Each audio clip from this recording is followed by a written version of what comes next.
Bismillahirrahmanirrahim. Assalamualaikum warahmatullahi wabarakatuh.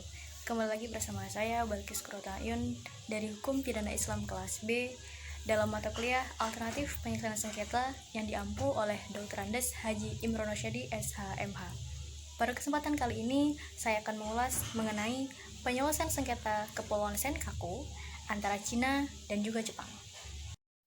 Kepulauan Senkaku merupakan sebuah kepulauan yang terdiri dari 5 pulau kecil vulkanik dan 3 jajaran batu karang, di mana Kepulauan Senkaku ini memiliki total luas keseluruhan yakni 8 hektar. Dari pihak Jepang, kepulauan ini disebut dengan Senkaku, sedangkan di pihak Cina, kepulauan ini disebut dengan Kepulauan Deyotai. Pada tahun 1970, Kepulauan Senkaku telah diperebutkan antara Cina dan juga Jepang. Awal mulanya, pada abad ke-15, Kepulauan Senkaku merupakan sebuah kepulauan kosong, dan menurut status quo, kepulauan ini merupakan sebuah kepulauan yang tidak berpenghuni.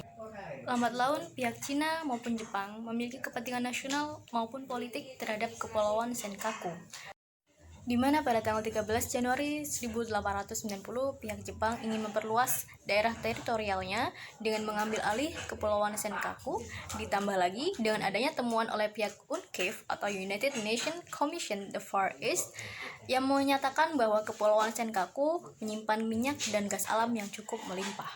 Tak jauh berbeda dengan pihak Cina yang awal mulanya menelantarkan Kepulauan Senkaku, setelah mengetahui adanya temuan dari pihak UNCAV, pihak Cina pun membantah klaim Jepang dan menyatakan bahwa Kepulauan Senkaku merupakan milik Cina, diperkuat dengan catatan-catatan sejarah maupun perjanjian-perjanjian yang berkaitan dengan Kepulauan Senkaku.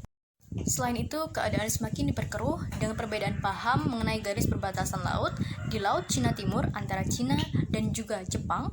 Meskipun kedua negara ini sama-sama telah meratifikasi konvensi PBB tentang hukum laut, namun nyatanya kedua negara tersebut memiliki pemahaman tersendiri, di mana Jepang mengusulkan pembagian wilayah dari garis tengah ZEE berjarak 200 mil dari garis dasar.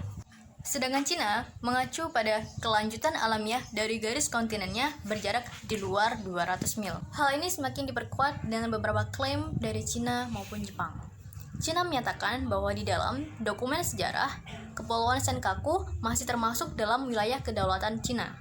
Lalu selanjutnya, Cina juga menyatakan bahwa Kepulauan Senkaku dan juga Taiwan merupakan satu kesatuan yang diserahkan oleh pihak Jepang terhadap Cina dalam perjanjian Shimonoseki, yakni perjanjian atas kemenangan Jepang terhadap Cina pada tahun 1895. Cina percaya bahwa Jepang akan mengembalikan kedaulatan beberapa wilayahnya dalam perjanjian San Francisco tahun 1951 dan perjanjian Cina-Jepang pada tahun 1952, di mana hal ini Jepang wajib menyerahkan kembali Taiwan dan beberapa pulaunya ke tangan Cina. Kemudian Cina menegaskan bahwa dalam proklamasi Potsdam yang disetujui oleh pihak sekutu, di mana Jepang wajib mengembalikan wilayah-wilayah yang mereka kuasai, di mana pada saat itu yang mereka dapat dari kemenangan Jepang kala itu, dan selanjutnya diperkuat dengan dokumen-dokumen dan arsip pada zaman kerajaan yang menyatakan bahwa sejak 1373 Cina telah menduduki dan menguasai Kepulauan Senkaku.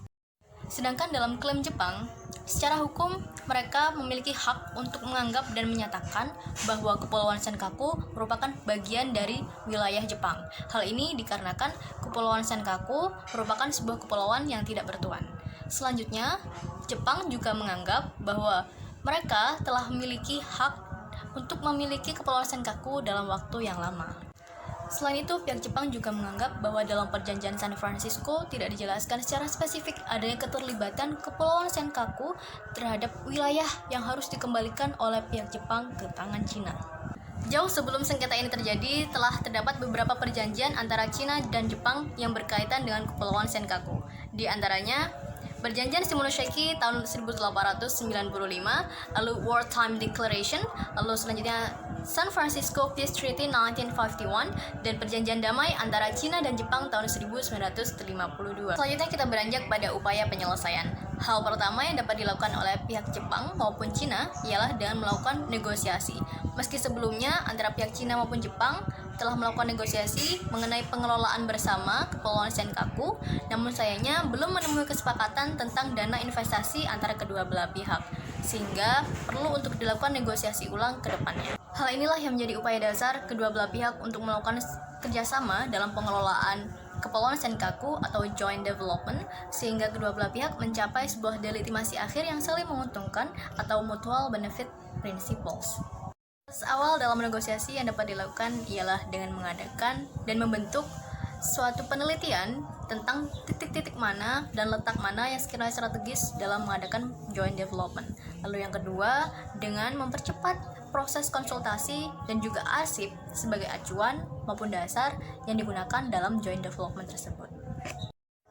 Apabila proses negosiasi belum menemui titik temu, maka beberapa langkah yang dapat dilakukan dalam proses penyelesaian sengketa ini. Yang pertama ialah dengan pencarian fakta.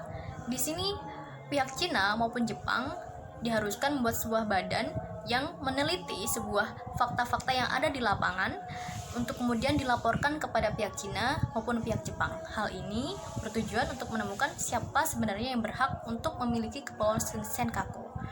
Lalu selanjutnya, apabila pencarian fakta ini masih belum juga menemukan titik temu, maka bisa digunakan dengan jalan mediasi. Seperti yang kita tahu bahwa mediator merupakan pihak yang independen dan pihak yang tidak boleh dipengaruhi oleh kedua belah pihak. Bentuk intervensi yang dapat dilakukan oleh pihak ketiga atau mediator diantaranya ialah yang pertama, memberikan saran kepada pihak Cina ataupun Jepang untuk melakukan negosiasi ulang, atau yang kedua, menyediakan layanan komunikasi tambahan kepada pihak-pihak yang bersengketa. Apabila dalam langkah sebelumnya belum menemukan titik temu, maka bisa dilanjutkan melalui ICJ atau International Court of Justice atau bisa disebut dengan Mahkamah Internasional. Sedangkan tugas utama dari ICJ ialah menyelesaikan sengketa-sengketa internasional antar negara maupun memberikan penyelesaian dalam pengaturan internasional.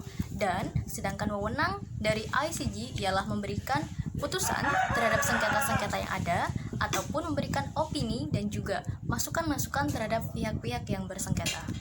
Berkaitan dengan putusan ICJ ialah memiliki sifat final and binding yang mengikat dan pasti harus dilaksanakan.